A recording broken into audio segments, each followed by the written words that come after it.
You made your best work. You nailed your portfolio, people reached out, and you got gigs and projects to work on. But after that, silence. No one returned to hire you back. What happened? Let's take a step back, because the problem here might not be your skills, but something else entirely.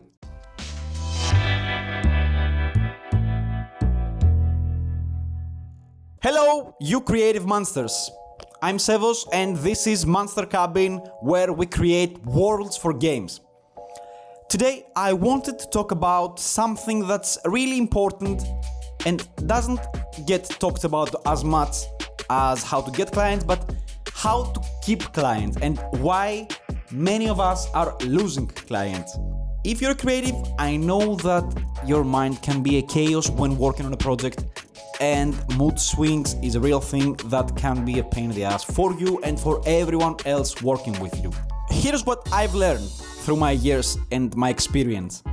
Clients and studios don't want someone who's perfect, they want someone who's reliable, communicates clearly, and doesn't disappear after one email or one text.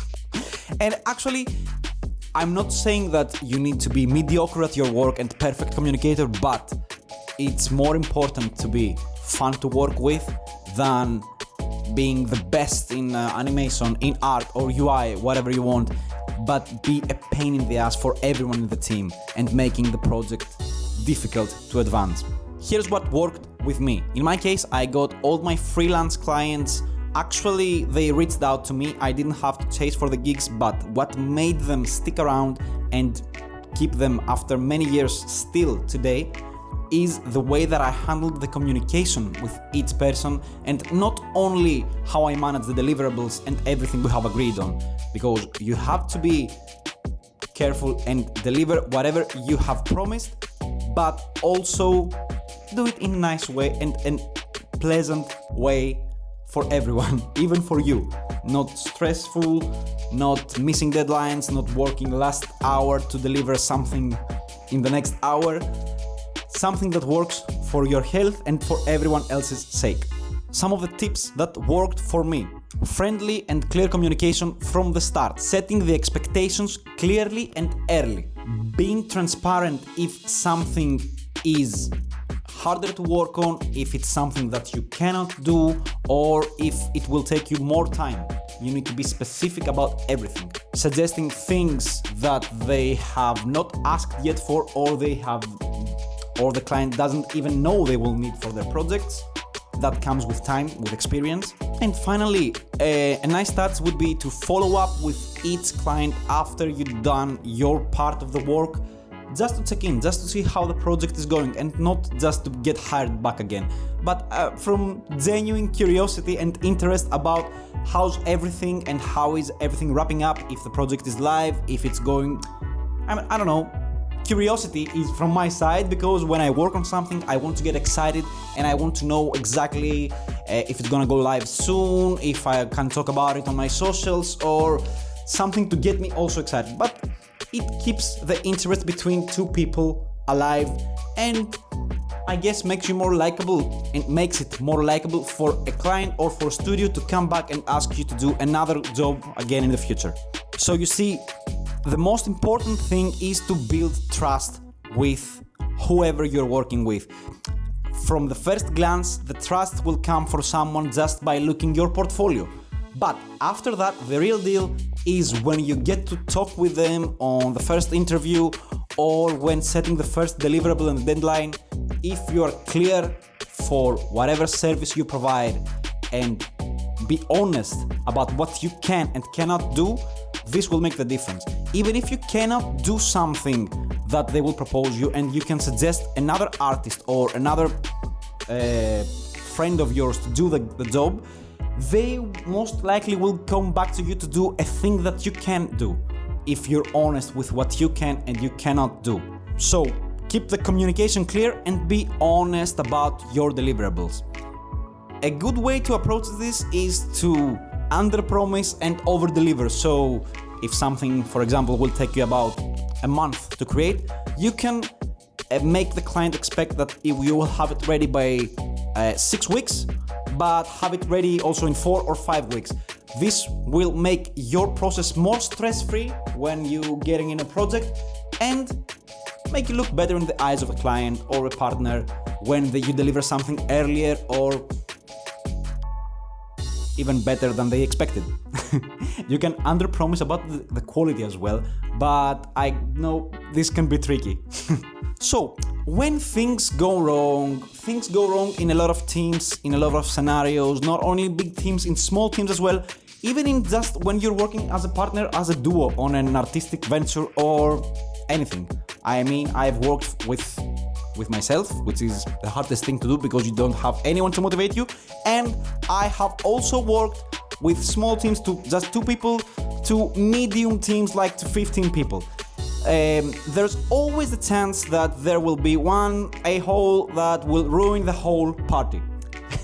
So, when things go wrong, and I've seen this happen a lot, and it's usually from crazy talented people with amazing skill, but they have a bit of an attitude, or they just don't want to get feedback, or they get annoyed pretty easily, and they're just making the project move slower and making the whole team have a bad time while working on it, so everyone underperforms. At 90% of the time, the common issues that you wouldn't get someone back is something like this. So you might ghost them after your first text, or ghosting after the delivery of the final art and never just reply back. When sending, for example, messy or incomplete files and don't care to correct them or care for the other person's ease, when ignoring the feedback that you're given or pushing back the wrong way. I know getting feedback is like one of the hardest things to do, but you have to separate yourself from the project and from the work that you're putting on, because it's a project, it's a team project, and there's always gonna be feedback from a lot of different people. You have to be ready to defend your opinion, but if the whole team wants to move in a separate direction, you can just say, I disagree with this option for this and this reason, but I will do the best of my capabilities to do the best work on this direction as well, but without keeping any grudges and without being a pain in the ass. Another reason is taking forever to respond. So, for example, a typical time to respond would be like within the day, the next day at least. But sometimes you get artists or get partners to respond 2-3 days, a week after, which you can't rely on these kind of people to take them in your team and create something. And what I talked about earlier, having an attitude, making the client feel like you're doing a favor even to talk with them. I know, sometimes you feel like, oh my god, he doesn't have any idea about what he's talking about, so I don't want to explain the basics of anatomy or composition or color, feel or anything. But this attitude doesn't help you, doesn't help anyone, and makes the life harder for everyone. I know it's hard, but take a deep breath. It's a profession, it's not your hobby. I mean, where you're working with someone or for someone. Take a deep breath and be ready to spill the same shit again for the 100th time, just in a professional manner. Yeah, because if someone is trusting your project to you, they want to get you excited as well. I mean, they want to feel that you're excited as well. And I know you can't get excited for everything that you work on, and it would be nice to get into a project only if you're excited. I know you have to pay your bills, and a lot of times you need to work on some projects that not just don't inspire you, but you hate them. But I would suggest going into these projects as well with a good mood and ready to just do a good work and have a good time for everyone. Because I've worked with artists that did a mediocre to good job, but they were amazing to work with, they were amazing to brainstorm, to chat about the project, and that's what I want for someone to work with me. That's who would you like to be, I guess, if you want your clients to keep coming back to you for more. And yes, I know that creating art for others people's projects and other people's dreams can be hard sometimes, especially when the project is going all the wrong directions from what you would like to go.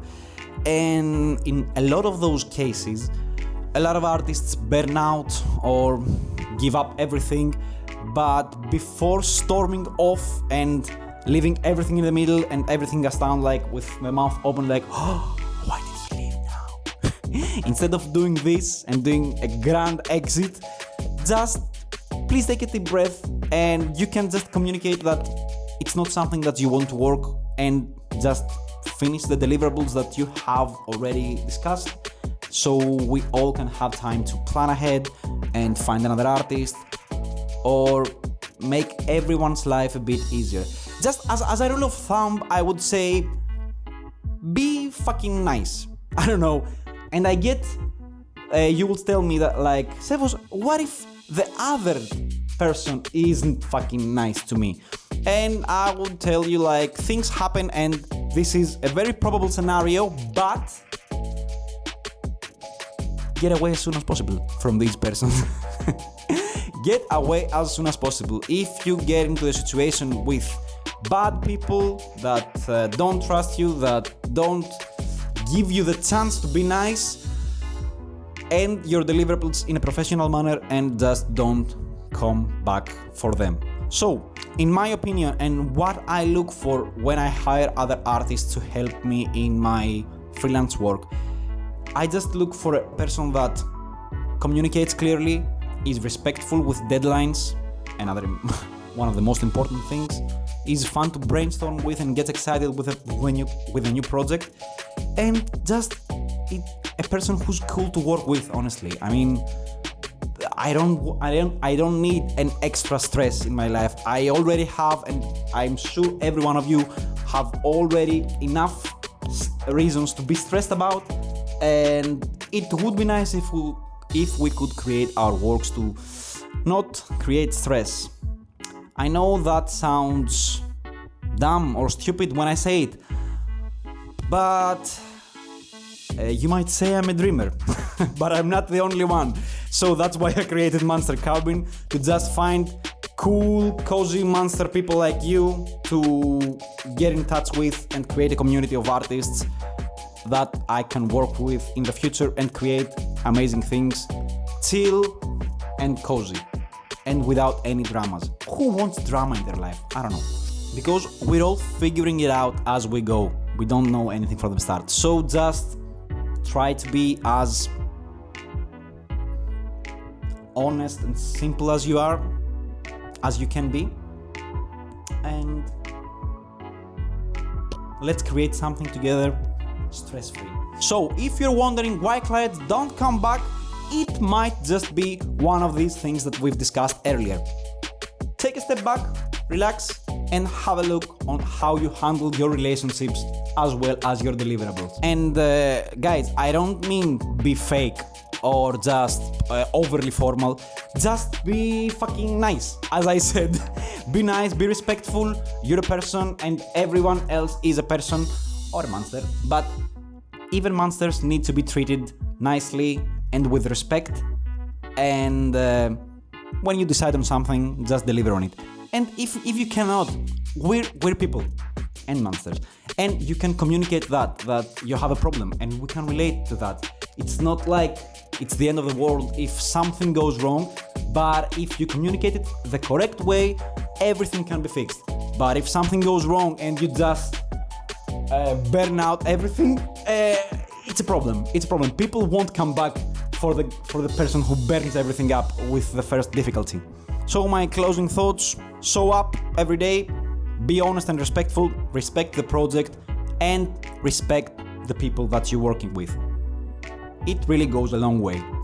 If this hit a nerve, or if you're feeling something from this video, you know what to do. You can like and share this video, or you can join me in Monster Cabin and just chill in our cabin and create something amazing, chill, without drama, and okay, have a nice and creative rest of the day. Thank you for being here with me. Subscribe for more creative stuff, and I will see you in the next video. Bye bye!